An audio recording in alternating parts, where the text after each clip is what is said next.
Hello everybody, welcome back to another video of mine. Now this video is a horror interactive video.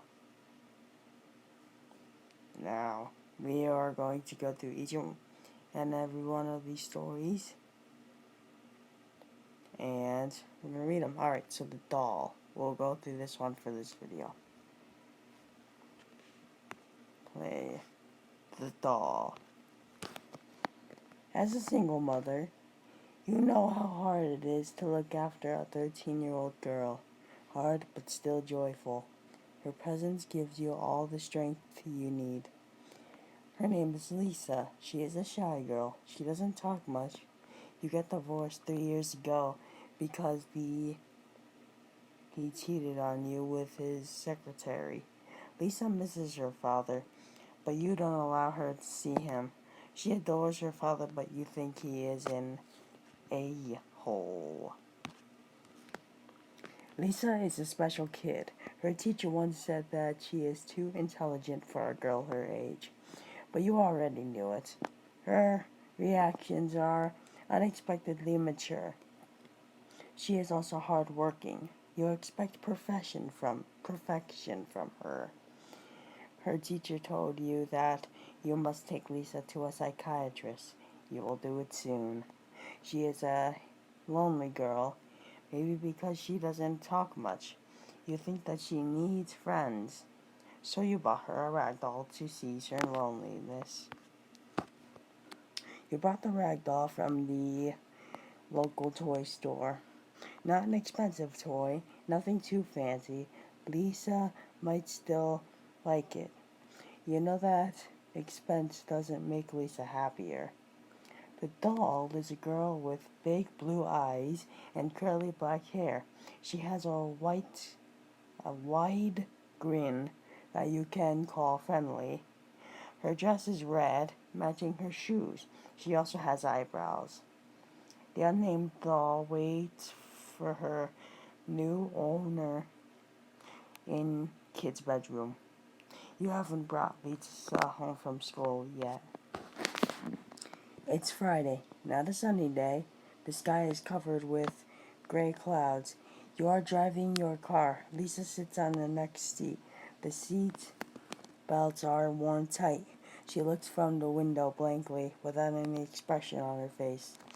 You remember that the math exam's results were going to be announced today. How are the exam results? Lisa sighs and says, terrible. I'm 7th in the class. Not first like the previous exam. I know you won't be mad at me. I didn't study enough. It's okay, darling. She looked at you with a slight surprise. You always scolded her whenever she wasn't the best. Now you say, it's okay, darling. She continues watching the cars passing by. You are driving your car. Lisa sits on the next seat. The seatbelts are worn tight. She looks from the window blankly without any expression on her face. Were you able to make any friends today? No, she says with a determined voice. They're just idiots. For example, they see the other classes in the school as enemies, as if they were an enemy nation with a different religion. I mean, it is still silly to be enemies because of race or religion. These morons in my class hate each other just because they are different classes. I bought you a rag doll today. Oh, that's nice. Thank you, she says. There isn't any excitement in her voice. You finally arrive home. The doll is in your bedroom. Lisa, you tell her. She climbs up the stairs slowly. Apparently, she isn't so excited about the doll. You follow her to her bedroom. She picks up the doll that's on her bed. I will think of a nice name, Lisa says, but I have got homework to do first. Play comes after study. Don't go hard on yourself. So you leave Lisa alone in her room. You have got a lot of work to do anyway. Not only will you cook, but you also need to work on a novel's cover illustration as a freelance artist. The deadline is close, so you work hard nowadays. You work all day. The only break you take is dinner. You don't talk about anything during dinner with Lisa. It is 9 o'clock a.m. It is 9 o'clock p.m. Bedtime for Lisa. You wish you visit Lisa before she sleeps. She is in her pink dotted pajamas. She is holding the doll in her arms. Mom, I am going to tell you something, but you won't believe. After a few seconds of silence, she speaks. The doll can speak. She told me her name is Anna. Go on, Lisa explains.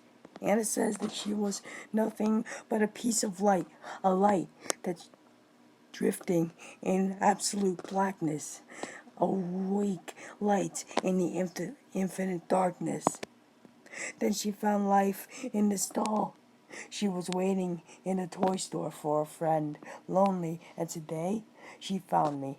She says that she loves me. I believe in you. And what did you tell her? Lisa smiles. And I said that I will be her new friend, and I will always love her. She continues. And then she told me that she was happy, like the times when she used to be an angel. I believe you, and you should keep the doll. Lisa doesn't show her emotions usually, but this time you can see that she is surprised. Oh, thank you very much, Mom, she says. You kiss her goodnight and leave her with Anna, the doll. Because of all the hard work, you begin to feel tired, and you go to bed. It doesn't take long for you to fall asleep. A few hours later, you wake up to the sounds coming from the outside. You hear hysterical laughter coming from the garden. They belong to a girl, specifically, Lisa's. You stand up and look outside the window. You see Lisa standing and laughing in the garden under the pale moonlight. She is facing back. You can't see her face. You climb down nervously. You wear your shoes and walk to the garden. Lisa doesn't react to your presence. You approach Lisa and put your hand on her shoulder. She turns her face to you. It is not Lisa's face. It is not even a human's face. The texture of the face is a gray rag. The eyes are quite big for a human. So is the white smile. The voice changes. It doesn't belong to a girl now, but a demon. She stares at you and laughs. You wake up. It was just a nightmare. You are all sweaty with terror. The morning has already broken. You decide to check on Lisa. Lisa is sleeping peacefully, hugging Anna. Anna is carrying that wide smile that annoys you now. But hey, it is normal. It would be terrible if the doll's face was different than how you bought it. You go to the kitchen to prepare a weekend breakfast. You usually make omelet with sausage on Saturdays. You will repeat that happened today. You're in the kitchen. You take the sausage and eggs from the fridge. You need to slice the sausage, so you open the drawer to pick up the meat knife. Something is wrong. The knife isn't there.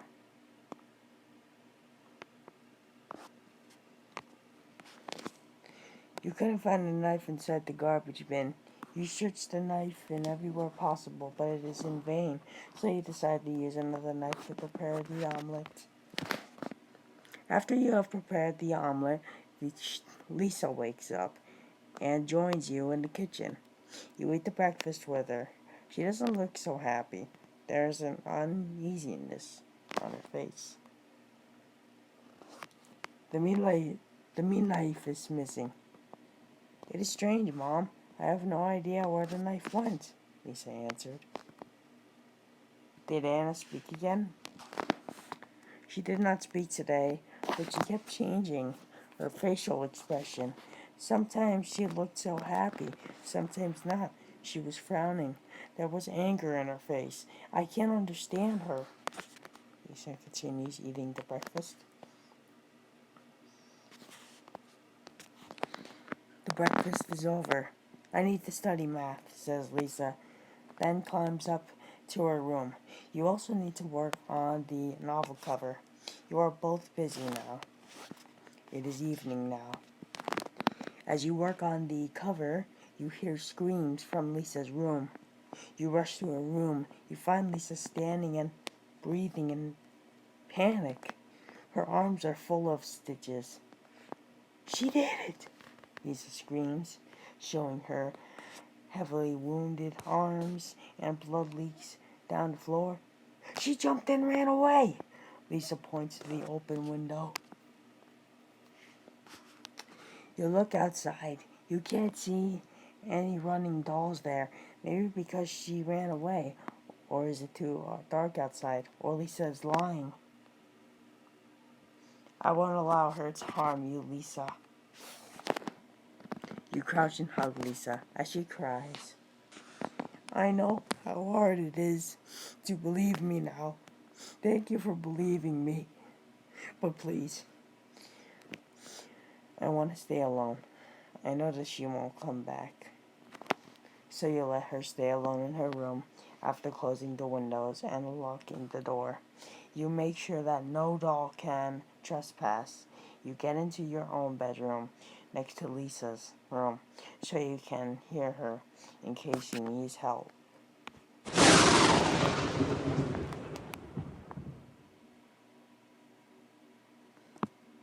It is 3 a.m. now. It's raining outside. Lightning strike and enlighten your dark bedroom. You haven't slept. You don't care about the freelance work you got. All these events make you too stressed to care about busyness. You see Lisa's silhouette at the door. She walks in. Lisa turns on the light and approaches you. Mom, I need to confess something. The doll was not possessed or anything. I made it up. I really need to get psychiatric help. I feel a huge urge to murder you. Please help me. You hug her. You have done parenting failures before, but it is not too late to fix them. And your mentally ill daughter. The end. There are two possible endings. Well, there you go, guys. That is the first story of the interactive horror telling. Side notes. The reason why I was quiet is because of the fact that it's nighttime. Everyone else is asleep, and I felt the reason to do a YouTube video. Yeah, maybe I should get psychiatric help. I'm kidding. I respect everyone that's don't do any of that, but well, no buts or anything. But alright, well, I hope you guys have a good nightmare and a good day afterwards, and hopefully everything will turn out well, and I hope you enjoyed my video. If you do, show me. Alright, guys, if you want more, let me know, and I'll see you guys next time.